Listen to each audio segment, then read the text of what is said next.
escolher a cor do próximo projeto. Muitas vezes, ao longo do processo criativo, a escolha da cor pode ser demorada e às vezes até atrasar o projeto. E então, desenvolvemos um método que faz com que o criativo queira chegar ao processo, ao momento de escolha da cor.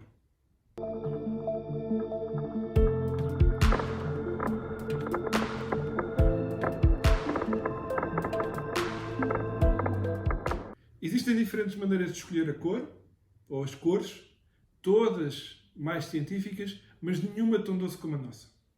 O primeiro passo: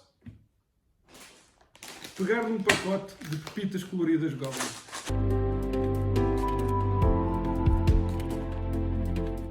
Abrimos o pacote,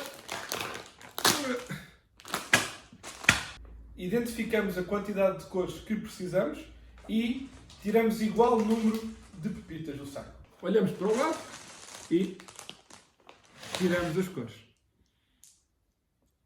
Comemos e começamos o projeto. Não vale esquecer as cores para voltar a tirar novas.